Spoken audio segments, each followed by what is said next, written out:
Karin Janz, 2 Olympic gold medals. Roland Matthes, 4 Olympic gold medals. Kornelia Ender, 4 Olympic gold medals. Waldemar Cierpinski, double gold medal marathon winner in Montreal and Moscow.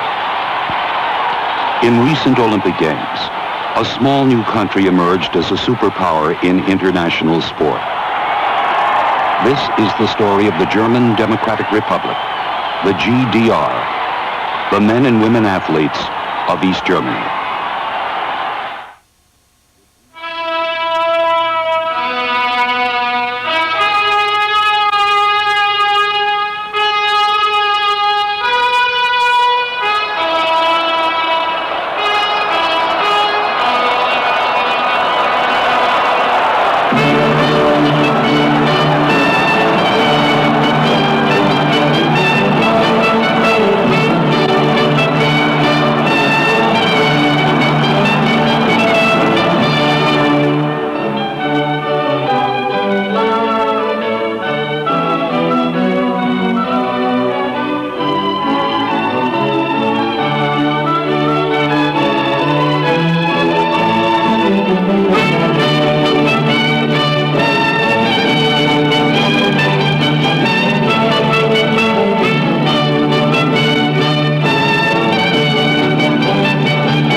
It is summer in East Germany.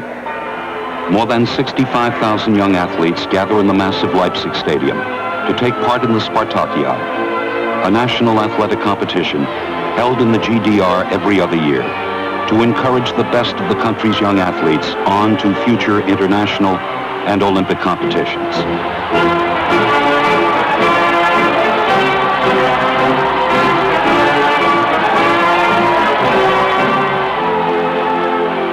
East Germany, whose physical makeup was formulated in 1949 out of territories divided after World War II.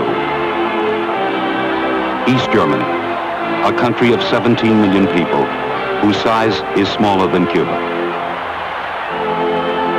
Throughout the country, there are more than 8,000 well-equipped sports clubs and schools, supervised by nearly 160,000 coaches, trainers, and doctors.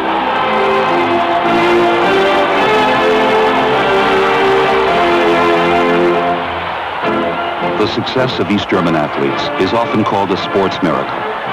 In reality, it is the end result of a national effort that makes success in sport a national goal. This philosophy has proven successful. In a little more than a decade, East German men and women athletes have moved to the forefront of international competition.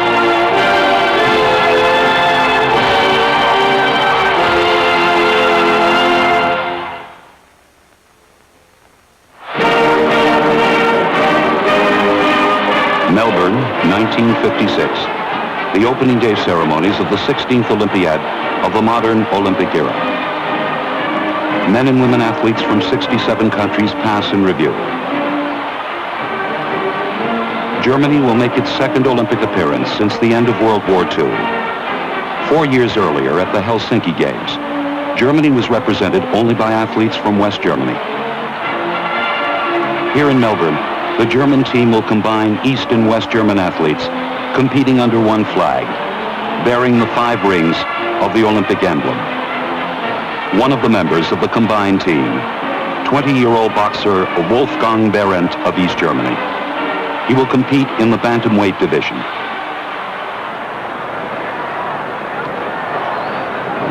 Berendt, in white shorts, wins all his preliminary and semi-final bouts. Now here in the finals, he meets Chun Soon Song of Korea. The bout goes the full 3 rounds.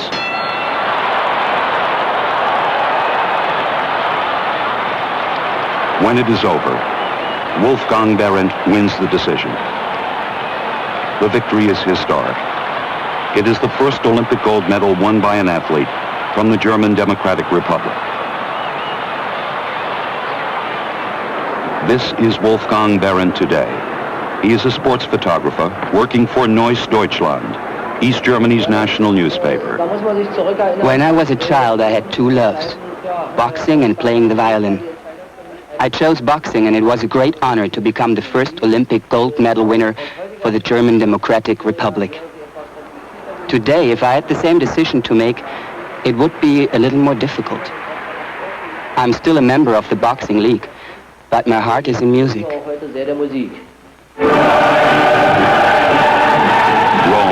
1960. More than 5,000 men and women athletes from 84 countries pass in review. Marching behind the Olympic flag, the combined team from the German Democratic Republic, East Germany, and the German Federal Republic, West Germany. Instead of its own national anthem, Beethoven's Ode to Joy will be played for either East or West Germans who win gold medals here in Rome. The star of the Games for East Germany is 17-year-old Ingrid Kramer. She wins gold medals in both the springboard and platform diving events. 4 years later in Tokyo, Germany is again represented by a combined team of East and West German athletes. Ingrid Kramer is given the honor of carrying the Olympic flag. Now 21 years old, she will attempt to duplicate the record of America's Pat McCormick, who won successive gold medals in both diving events. In springboard diving, Ingrid Kramer is superb. She wins her 3rd gold medal. But now in the platform diving event, she falters for the first time in her Olympic career. Leslie Bush of the United States defeats her. Ingrid Kramer finishes 2nd. Ingrid Kramer, 3 gold medals, 1 silver medal. One of the great performances in Olympic history.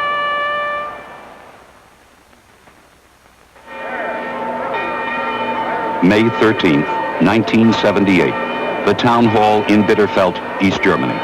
It is the wedding day of 2 great Olympic swimmers, Kornelia Ender and Roland Matthes. Kornelia Ender was the outstanding woman swimmer at the 1976 Montreal Olympic Games. Roland Matthes is considered the greatest backstroke champion of all time. Each has won 4 Olympic gold medals. Mexico City, 1968. The 19th Olympiad of the modern era. A historic event takes place during the opening day ceremonies. For the first time, East Germany will compete as a separate team, apart from West Germany.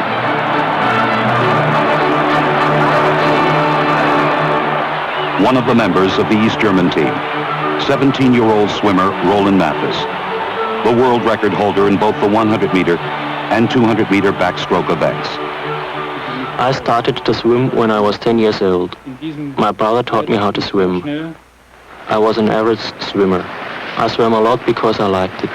Afterwards, some coaches advised me that I should change from a regular school to a children's sports school. At the sports school, academics and sports were on the same level, 50% academics and 50% sports. It was only at the sports school that I realized I had the potential to swim on an international level. Mexico City, 1968, the final of the 100-meter backstroke. There are 8 finalists. 17-year-old Roland Matthes of East Germany is in lane 4, 4th from the bottom. Charlie Hickox of the United States is 5th from the bottom, and his teammate Ronnie Mills is beside him in lane 6. The 3 of them are expected to battle it out for the gold medal. As they approach 50 meters, Roland Matthes, the world record holder at the bottom of the screen, is inches ahead.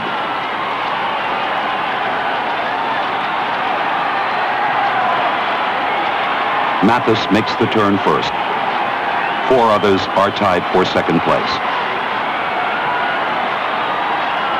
Matthes moves farther and farther ahead.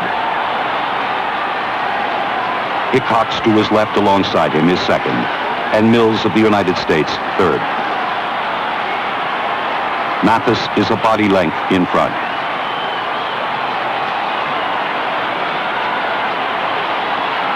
Roland Matthes first, Charlie Hickox second, Ronnie Mills third. The time, just 0.3 of a second off Matthes' own world record. A few days later, he wins the 200-meter backstroke for his second gold medal and ends his Mexico City competition by winning a silver medal as a member of the East German 4x100 medley relay team. After the Mexico City Games, Roland Matthes continues to dominate international swimming. His stroke is deceptive.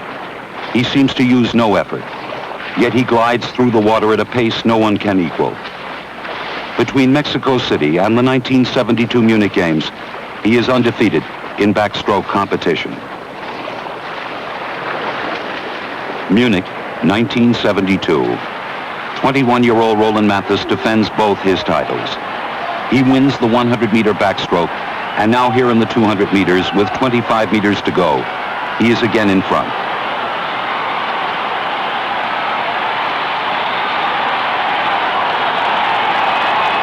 Once more, Matthes proves he is the finest in the world. Roland Matthes, the only swimmer in the history of the Olympics to win both backstroke events in successive Olympiads. As Roland Matthes is making swimming history, a new Olympic star is on the rise for East Germany. She is 13-year-old Kornelia Ender, who wins 3 silver medals. In Munich, I was very young. I went there with expectations to win a medal. I won 3 medals and I fulfilled my expectations. Of course, 4 years later in Montreal, it was a greater challenge. I was now the favorite, and it is more difficult when you enter as a favorite instead of as an unknown.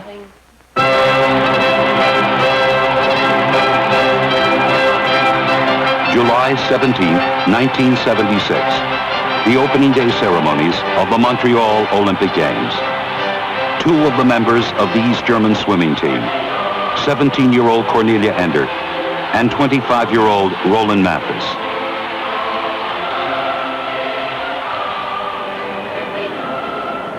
Before the swimming competition gets underway, it is announced that Kornelia Ender and Roland Matthes are engaged to be married. Matthes is no longer the #1 backstroke swimmer in the world. Roland Matthes, in 1974, is finally defeated by John Neighbor of the United States. Here in Montreal, in his only individual event, Matthes, third from the top, finishes third behind John Neighbor and Peter Roca of the United States. It is the first defeat for Roland Matthes in Olympic backstroke competition. I knew my competitive career was now over. Age 25 is usually quite old for competitive swimming. I am now studying dentistry, but as often as I can, I will help the young swimmers achieve their goals as I have achieved mine.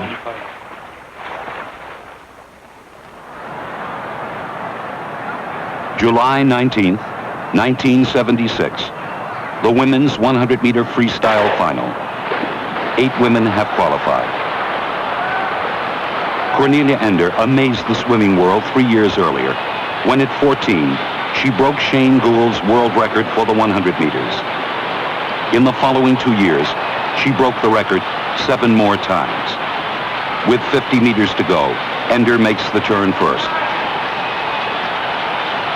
With each stroke, Ender moves farther and farther ahead. Ender leads with 15 meters to go. Kornelia Ender wins and again breaks her own world record.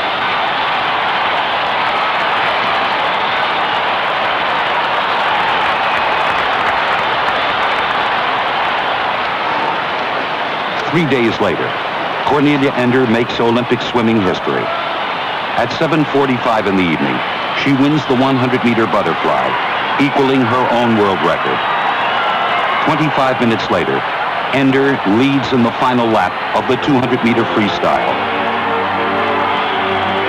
Kornelia Ender wins her third individual gold medal. Shirley Babashoff second.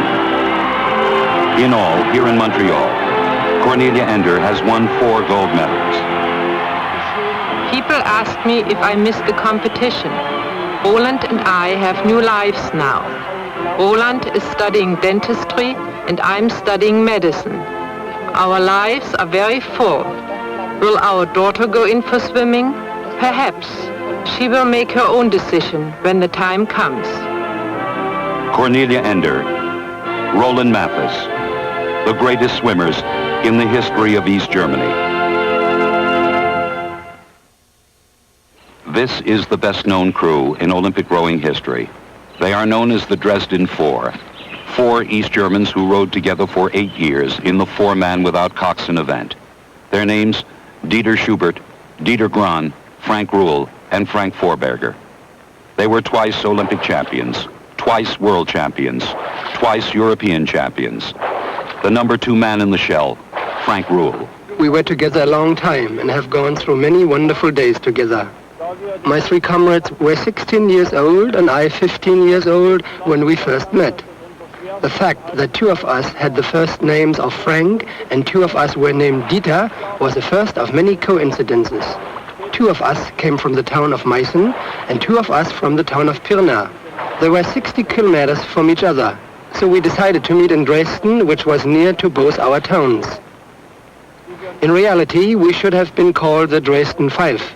We could not have enjoyed such a great success without our trainer and tactician Hans Eckstein.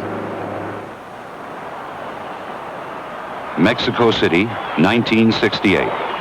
The finals of the coxless fours rowing competition. The favorite in the race, the Dresden Four, the team from East Germany. There are 6 finalists.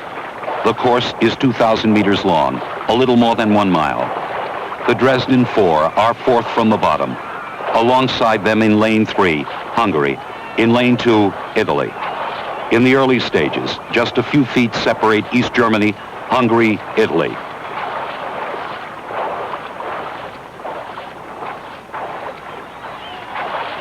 As they approach the finish, the Dresden Four have taken a commanding lead. Hungary is 2nd, and Italy out of the picture, 3rd.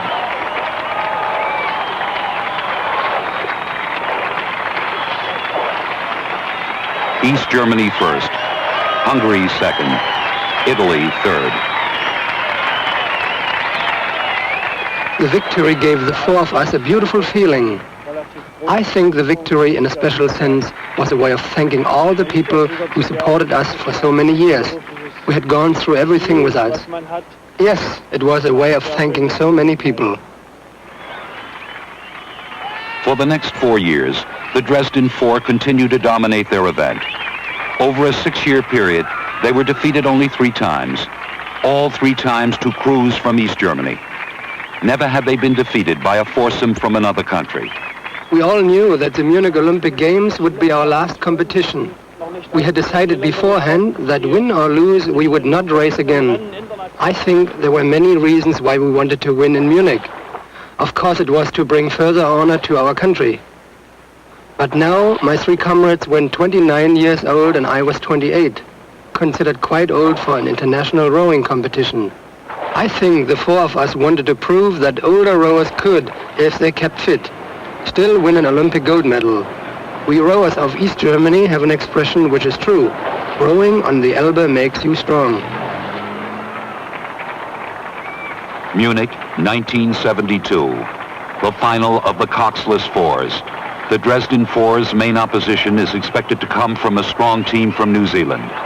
Throughout the race, New Zealand at the top right leads East Germany just below them. At 1,400 meters, New Zealand is a boat length in front, but now the Dresden Four increase their pace. They have only 500 meters left in which to catch New Zealand. With each stroke, the distance between the teams narrows. The West Germany team nearest to the camera is 3rd.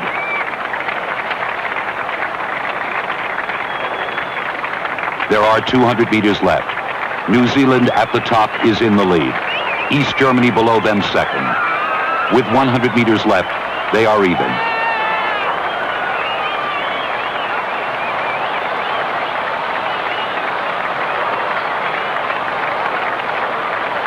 Now East Germany forges ahead.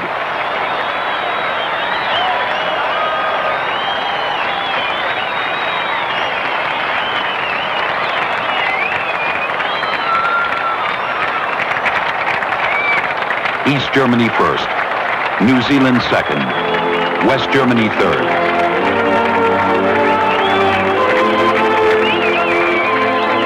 Now it was over, but then again, for the four of us, it will never be over. 3 of us are now coaches and train young rowers from our country for future competitions. The fourth, Frank Forberger, is a manager of a transport company. But all 4 of us still meet once a week and train and relive those wonderful days. And that is why it will never be over. Frank Forberger, Frank Rühle, Dieter Grahn, Dieter Schubert. Twice Olympic champions, who for all time will be known as the Dresden Four.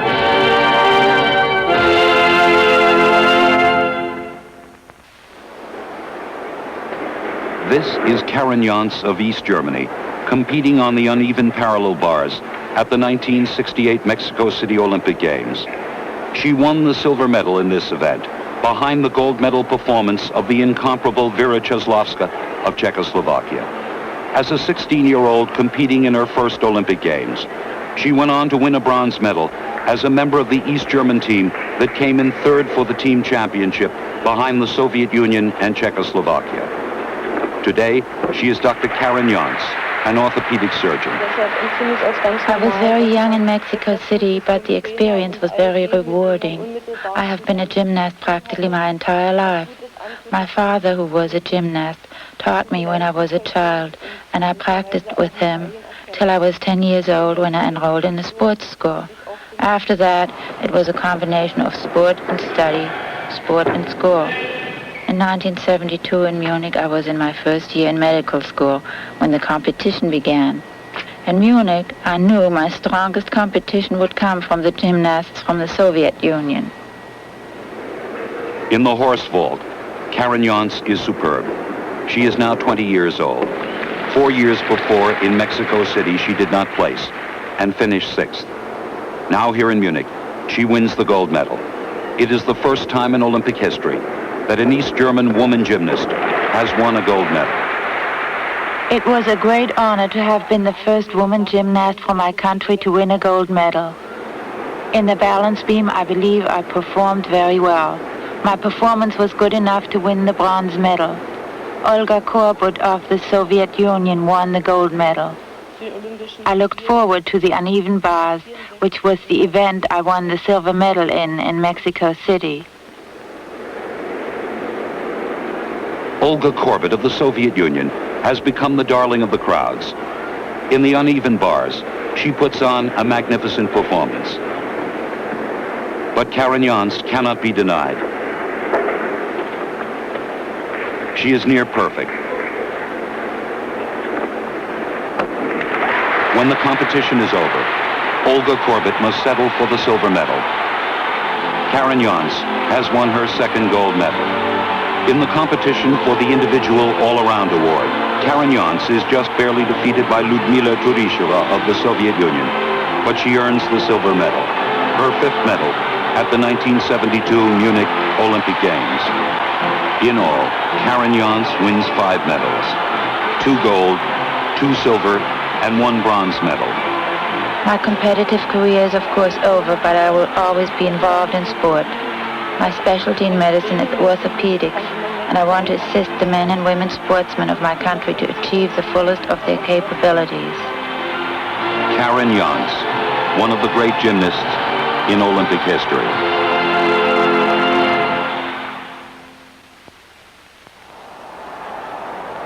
The pole vault has been in every Olympics since the modern games were revived in Athens in 1896. William Hoyt of the United States cleared 10 feet 9 3/4 inches. Hoyt's gold medal was the beginning of a victory streak that is unprecedented in Olympic history. For the next 16 Olympiads, United States pole vaulters won every gold medal. 17 competitions, 17 gold medals. Munich, 1972. Wolfgang Nordwig of East Germany, the bronze medal winner in Mexico City 4 years earlier, is making another attempt to defeat Bob Seagren of the United States, the 1968 Mexico Olympiad gold medal winner. There is a major controversy here in Munich. A few days before the Games, the International Amateur Athletic Federation placed a ban on newly developed fiberglass poles used by Bob Seagren and 14 of the 21 vaulters in the competition. Seagren had to replace his pole with the older model. Wolfgang Nordwig did not have to change his pole throughout all of his previous competitions. For the past 2 years leading to the Munich Olympic Games, I was the first-ranked vaulter in the world. The new pole was available only to certain countries in the world, which is why the International Federation prohibited its use during the Olympic competition. If it had been available to me, it is possible I may have used the new pole and perhaps my results could have been better. With the bar at 17 feet 8.5 inches, Nordwig and Seagren are the only ones left in the competition. Nordwig cleared the height on his second attempt. Seagren has missed twice. Now his third and final attempt.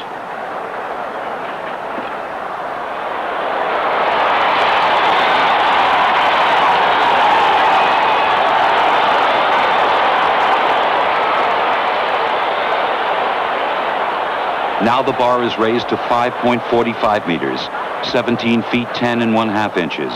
Wolfgang Nordwig's first attempt.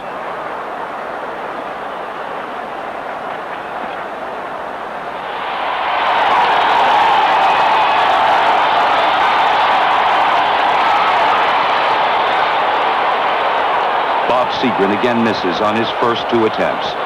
Now his third and final chance.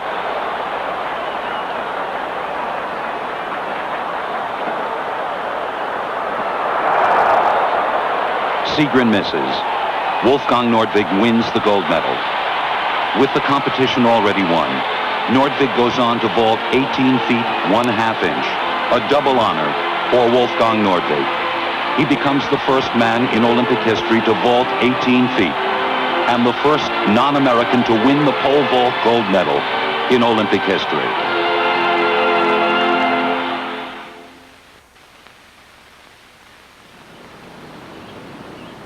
This is Renate Stecher. Today she is married and the mother of a small child.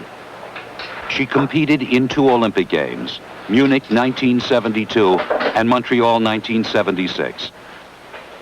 In these 2 Olympiads, she competed in 6 events and won 6 medals, the greatest track and field medal winner in the history of East German Olympic competition.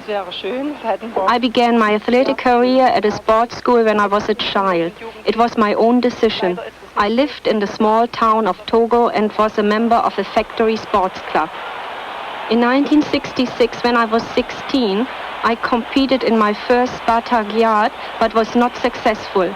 I continued to compete in international competition for the next 5 years, and the year before the 1972 Munich Olympic Games, I won both the 100-meter and 200-meter European Championships. I now was prepared for the greatest challenge, the Olympic Games.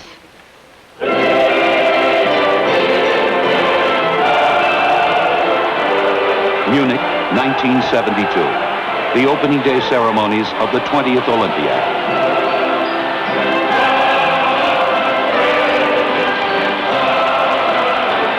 "22-year-old Renate Stecher will compete in 3 events, the 100 meters, 200 meters, and will anchor the 4x100 relay team.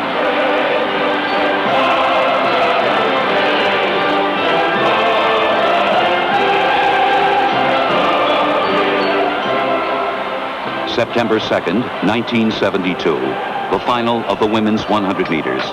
Renate Stecher has won all her preliminary and semi-final heats. She is the heavy favorite to win the gold medal. Her main opposition is expected to come from Raylene Boyle of Australia.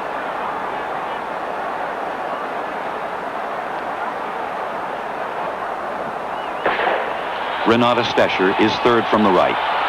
Raylene Boyle is in lane 1 on the inside. Renate Stecher first, Raylene Boyle second, Sylvia Cuba third.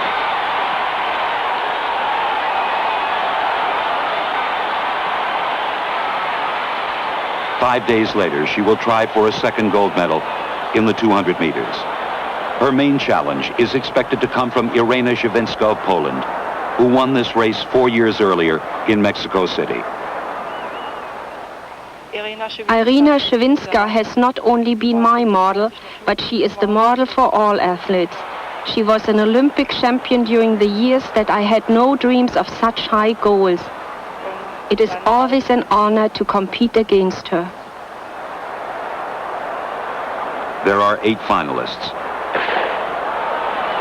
Renate Stecher is second from the left. Alongside her in red shorts, Irena Shevchenko. Alongside Shevchenko, Raylene Boyle. Coming out of the turn, it is Renate Stecher in the lead. Raylene Boyle second. Irena Shevchenko third.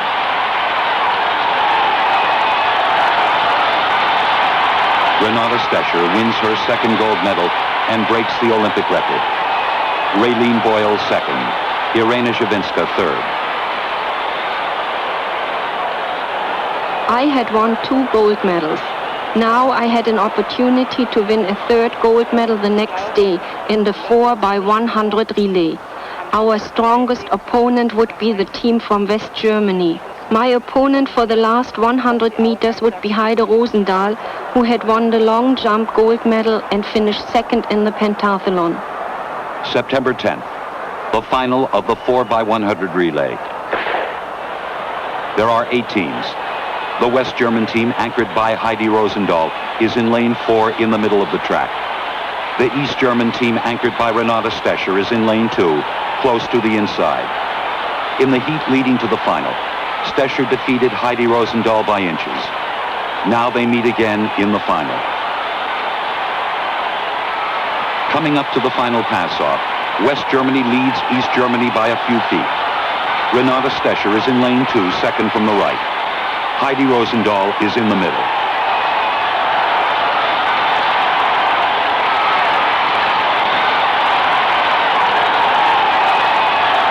West Germany first, East Germany second, Cuba third.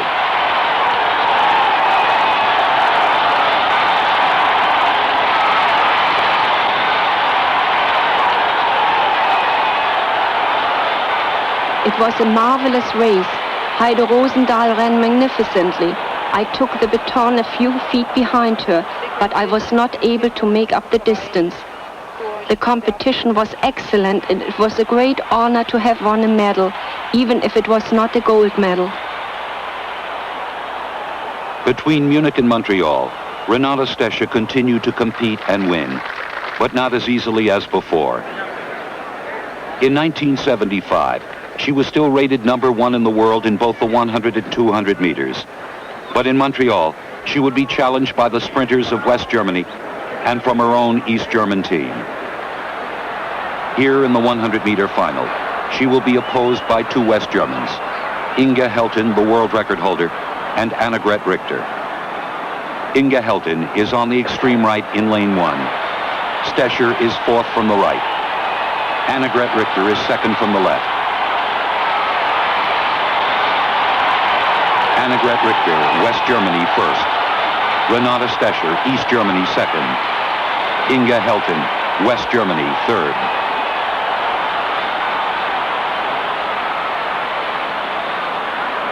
Three days later, the final of the 200 meters. Renate Stecher, Annegret Richter, and Inga Helton have all made it to the finals. Stecher has won all her qualifying and semi-final heats. The big surprise of the 200-meter final is Renate Stecher's teammate Barbel Eckert, who has also won her qualifying and semi-final heats. However, she has never defeated Renate Stecher. Renate Stecher has the worst lane. She is in lane 8 on the far outside. Alongside her in lane 7 is Inga Helton of West Germany. Lane 5 is Annegret Richter of West Germany, the 100-meter gold medal winner. Second from the right in lane 2 Barbel Eckert of East Germany.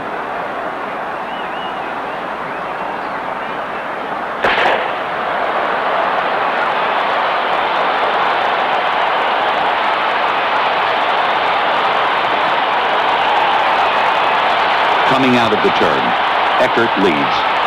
Richter in the middle is second. Stecher closest to the camera third.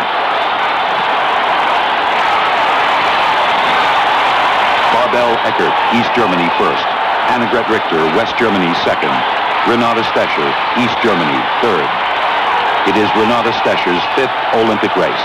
She has now won 2 gold, 2 silver, and 1 bronze medal. My Olympic career was now coming to a close. In 3 days I would be in my final competition, the 4x100 relay.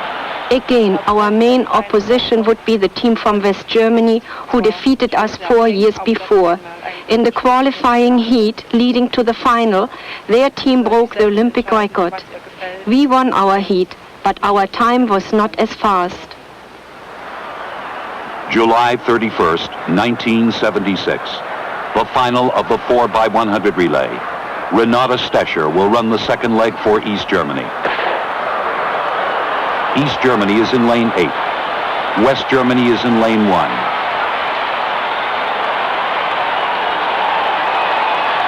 Stecher takes the first pass off. West Germany is closest to the camera. The East German team in the blue shirts and West Germany are running even, stride for stride. Approaching the final pass-off, West Germany leads by a few feet. Now the final 100-meter duel. West Germany is in lane 1 on the inside. East Germany is closest to the camera. East Germany first. West Germany second. Soviet Union third. The East Germans break the Olympic record. Today, Renate Stecher stands as a symbol for all runners of the German Democratic Republic.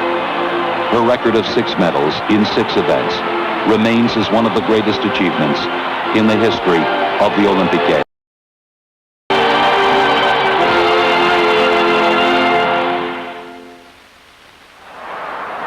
It is July 31st, 1976, the final day of the Track and Field Championships at the Montreal Olympic Games. 67 runners are entered in the marathon.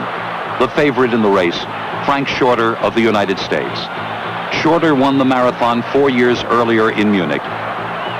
The race starts and finishes inside the stadium.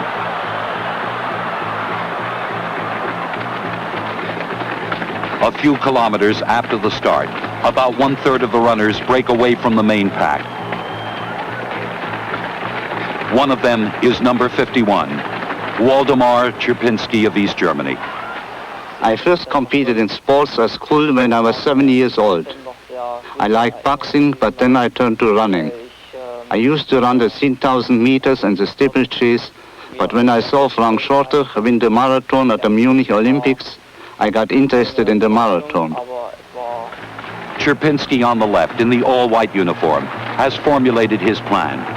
He will keep Frank Shorter in sight throughout the entire race. I studied all of Frank Shorter's races and followed his training methods. I knew the only chance to beat him in Montreal was to use his methods. Bill Rogers of the United States leads. Shorter, running behind Jerome Drayton of Canada, has a similar plan to the one that won him the gold medal in Munich. Maintain a fast pace throughout the entire race to get rid of the opposition, so that he is all alone during the last stages of the race. Waldemar Cierpinski on the left is not wearing the familiar blue shirt of the East German team, and is all but unknown as he runs amongst the great marathoners of the world. Shorter's teammate, Bill Rogers, the winner of the Boston Marathon the year before. Jerome Drayton of Canada, immediately behind Rogers. Lassi Viren of Finland, the winner of the 5,000 and 10,000 meters here at the Montreal Games. Carol Lismont of Belgium, number 61 alongside Viren. Lismont won the silver medal 4 years before. The race goes on. The front ranks grow thinner. Now well into the race, the man in the all-white uniform, is still unknown to Frank Shorter. From the right, it is Cierpinski, Rogers, Shorter, Viren, and Drayton. Shorter's pre-race plan is on schedule. Have as little opposition as possible during the last stage of the race. With the race two-thirds over, there is a major casualty. Bill Rogers of the United States suffers a leg cramp. His chances for victory are now over. The pace has forced Lasse Viren and Karel Lisman to fall back.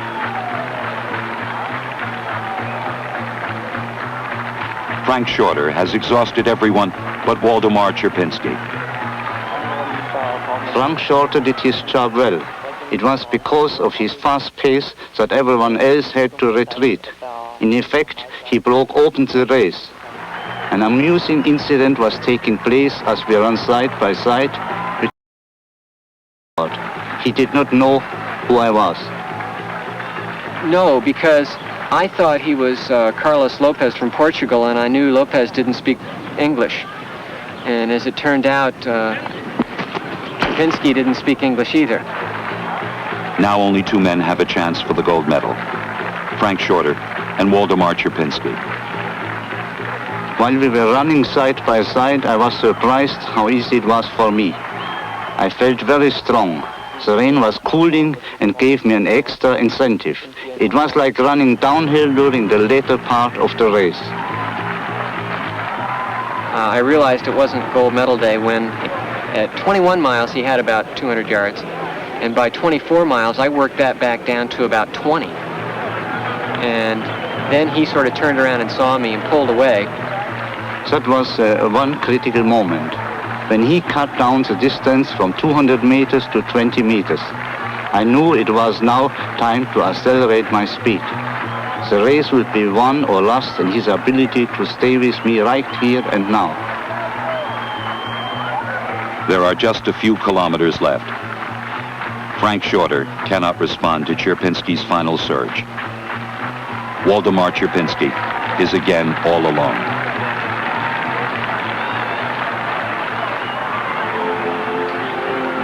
As I approached the stadium, I heard the playing of our national anthem. It was confusing. I had not yet crossed. I learned afterward they were playing it for our victorious women's relay team.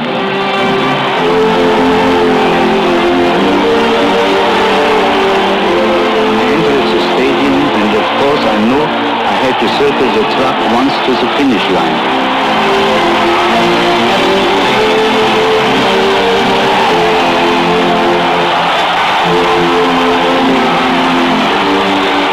More than halfway around, I turned to the entrance and saw Frank Shorter come onto the track.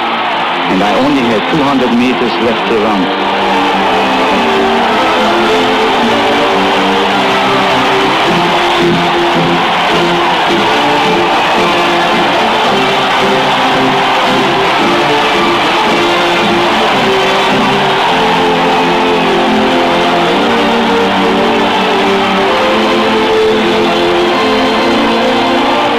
Came down the final stretch, there was one more confusing moment. The lap indicator had the number 1 on it, which meant there was still one lap to go. I found out afterward that was for the other runners behind me. Nevertheless, I did not want to take a chance. I continued running for one more lap just to make certain. Afterward, people told me they assumed I had taken a victory lap.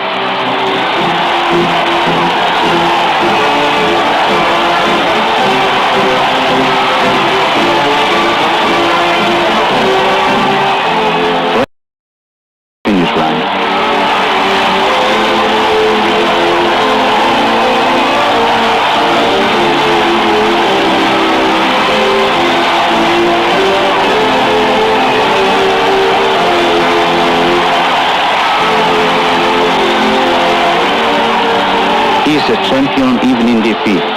He congratulated me, and even though we did not understand each other, I know he wished me well. The victory platform ceremony takes place.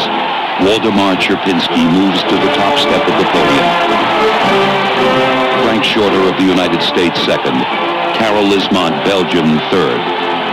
4 years later in Moscow, Waldemar Cierpinski makes Olympic history by again winning the marathon. With this victory, he joins Abidi Bikila of Ethiopia as the only two men to win the Olympic marathon twice.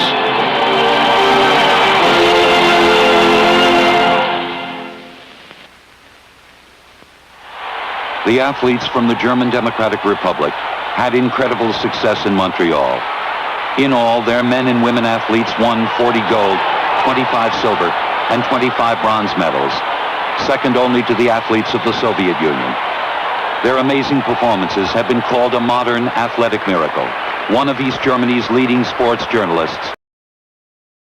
Maybe all over the world are writing about and speaking about a miracle, but there is no miracle. The system, that's a word near this miracle. The people couldn't explain something with our sport. They try to explain as a miracle or as a system. We help everybody in this country who is interested in sport that he can carry the sport as he will do it. We start in school, and we have a lot of small school sport clubs in the whole country. We try to give the best facilities to these school clubs, and we know, for example, that there are a lot of schools and there will never an Olympic winner coming from. For example, Roland Matthes, when he was swimming, we had the best backstroke swimmer all over the world. Now, the best backstroke swimmer of the world is an American swimmer. We don't do it for Olympic medals or for gold or titles. We do it that a lot of people will learn in young years how important sport is for their life and for their health.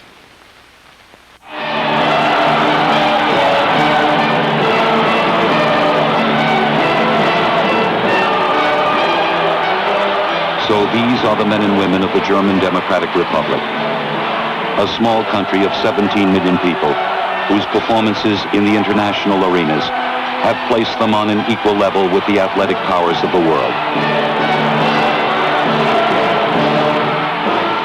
The German Democratic Republic, whose philosophy of mass participation in sport has two purposes. For every citizen, the right to be involved in the joy of competition.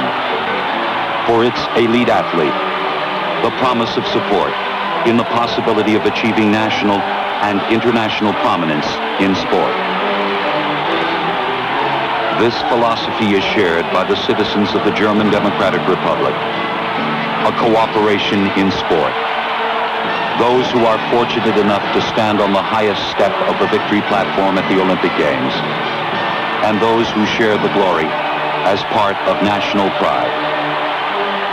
It is best epitomized by the words of those German Democratic Republic athletes who have achieved greatness in international competition.